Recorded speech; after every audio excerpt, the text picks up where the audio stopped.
Good morning, children. Zaira.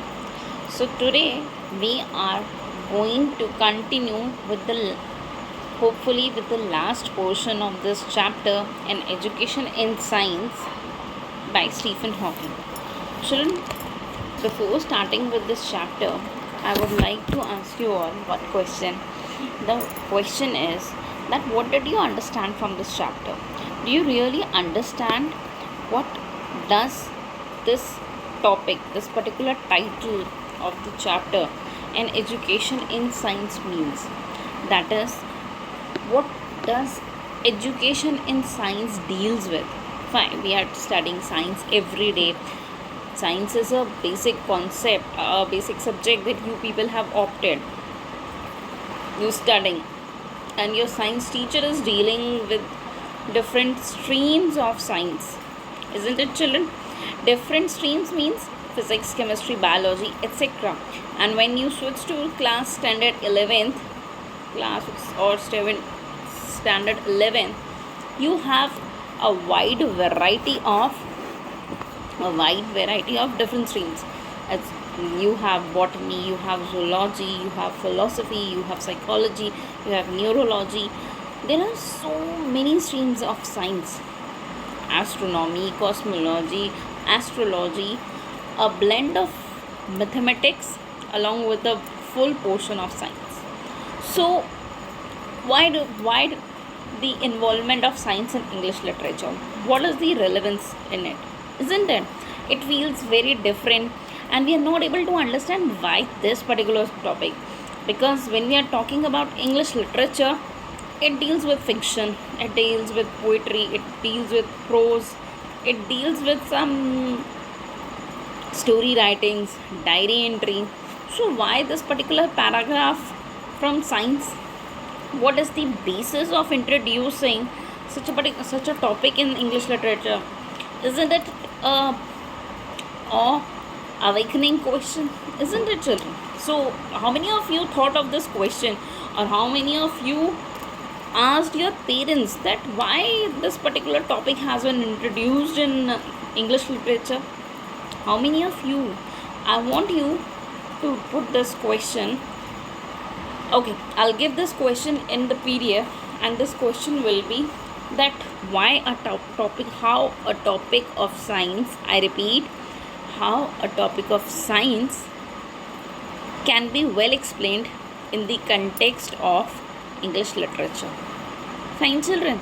Okay, now switching to the textbook and opening again, getting back to the chapter, the text. Let's get back.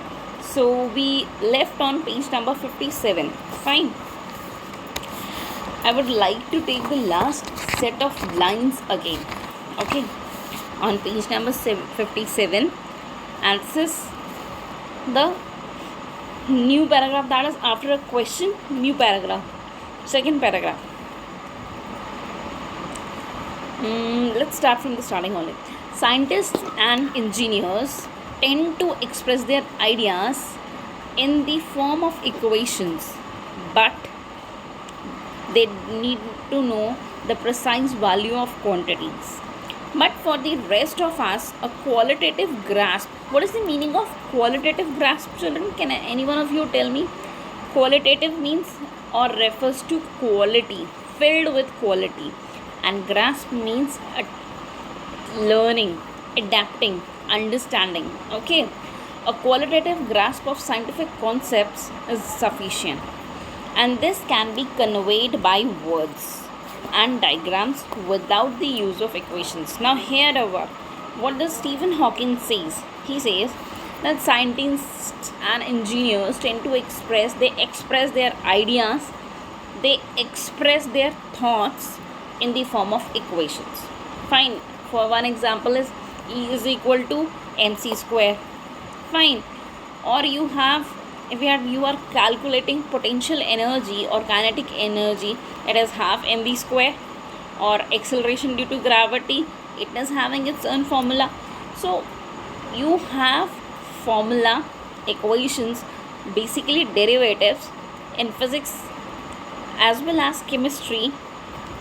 Like in chemistry, you have nomenclature, that how a particular car- carbon actually, how a particular acid is formed, how they have their structure, how their shape is actually decided, whether it is solid, liquid, or gases. These all configuration patterns have been derived through certain critical equations as well as derivatives. Now, but when we are actually expressing something in English literature, do we really need any such mathematical formulas or expressions or equations? Do we really need, or do we say, take an example from real life, suppose like, hi, suppose you are writing a diary entry, okay, that yesterday it was your friend's birthday, and you are writing a diary entry, and do you express it like the good morning ma'am, plus life is good, plus I enjoyed a party, minus? No, it becomes very difficult, isn't it? So language is the heart to express feelings without any obligation and formalities. But science is a practical subject which fetches its expressions through derivations, formulas, equations. Fine, children. So, what does the writer Stephen Hawking says next? But for the rest of, but this can be conveyed by words and diagrams without the use of equations. That is what I have said.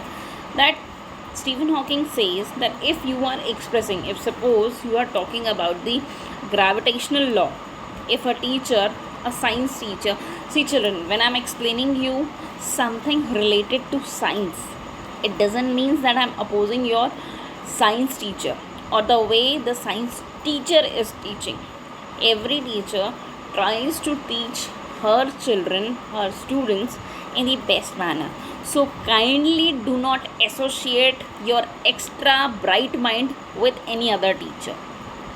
Every teacher will explain each and every concept with the qualitative and the best level of method.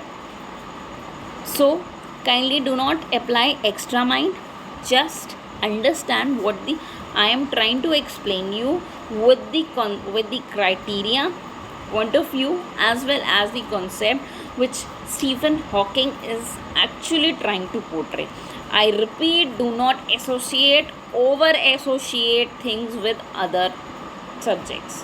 Getting back to the textbook, he says that this can be conveyed by words, diagrams, without the use of equations. See children, it is not only for science, it is for every subject, whether it is social studies, whether it is English, whether it is Hindi, maths, science, Sanskrit, any subject. Any child will understand more clearly and in a better form if we use diagrams, flow charts, and what else, pie charts, depending upon the topic. Depending upon the topic. Suppose we are discussing the life journey of a ruler in social science, especially in history.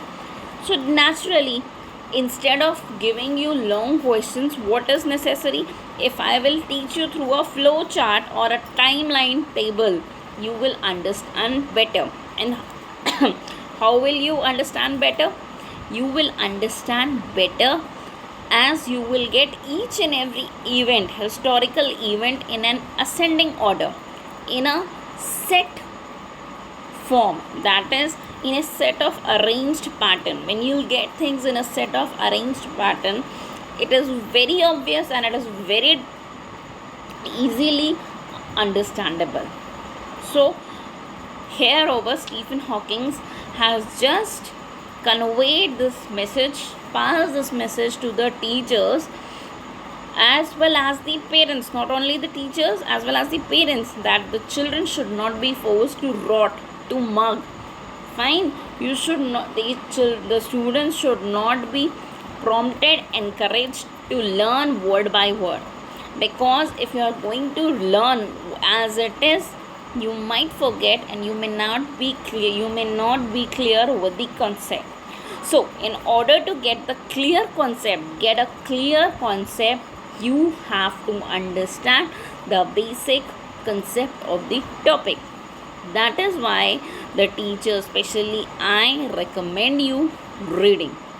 This is a mild example, this is just a small example of how a particular subject should be studied as well as taught back to back. Okay, science. The science people, this is the second paragraph. The science people learn in school can provide the basic framework. I repeat, what has the particular author written? The science people learn in school can provide the basic framework. But the rate of scientific progress is now so rapid that there are always new developments that have occurred since one was at school or university. See, when Stephen Hawking is getting back to the basic concept of introducing science, he says that what in the present day world we are learning, it is just a basic framework. It will just give you a foundation course. I repeat that it will provide you with just a basic foundation course. It is not going to cater as well as render you with the services which are required to groom up. That is grooming up of the satisfied content. Getting back to what is satisfied content, that is you are getting the basic information, you are not conversant with the in-depth knowledge of that subject. So this is what Hawkins has explained, that the present day world deals with the formality, obligation filled subjects. Children these days are not at all aware as well as interested in taking the full depth. So if we quote this particular situation with a live example in school, what happens when you are aware that you are going to have examinations? What do? Even if it is PT1, just an exam of 2 3 4 chapters, 3 chapters, what happens with you? You go mad that, ma'am, what is going to come in this, what is going to, simply, if ma'am, is this out of course, ma'am, is it coming, is it not coming, you reassure, reconfirm that somehow you should have some clue what is coming in the exam. Why? When you have been taught a little one chapter properly, when you've been taught the chapters, you've got everything explained, you have understood everything, so there's no need to get to the teacher that what is coming in this exam. So what is it? That learning, mugging up question answers is not the in-depth knowledge of the subject or the chapter. You need to be thorough with the details as well as the concept of the chapter in any of the subjects. So what else does he says? I never learned about molecular biology on transistors at school, but genetic engineering and computers are two of the developments most likely to change the way we live in the future. Popular books, magazines, and articles about science can help you put across new developments, but even the most successful popular book is read only by a small proportion of the population.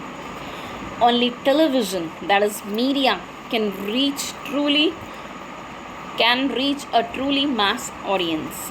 There are some very good science programs on television, but others present scientific wonders simply as magic, without explaining them or showing how they fit into the framework of scientific ideas. Now what happens? Stephen says that when we are watching scientific programs, what happens? Some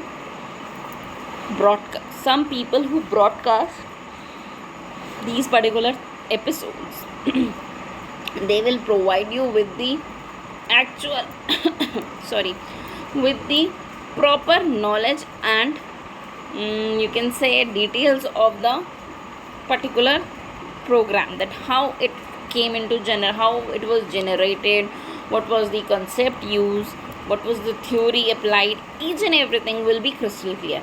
But on the contrary, there are some sci-fi programs, movies, or you can say short funny episodes where you find these particular things, this particular concept in a very magical, presented in a very magical form. So this magical form is not a baby's game, isn't it? It really requires a particular ideology of laying emphasis on what is important and how it should be executed according to the scientific pattern. So the only appeal which Hawking says, that the life may be, or it is actually, and it will be changing, molded in a very, you can say, rapid form, and we shall be conversant, aware, as well as clear how to be a part of the technology, not having much influence of the technology on our lifestyles daily, or you can say day-to-day routine. Thank you, children. Thank you, and Sairam. The rest left portion will continue in the next class. Till then, stay safe and stay home.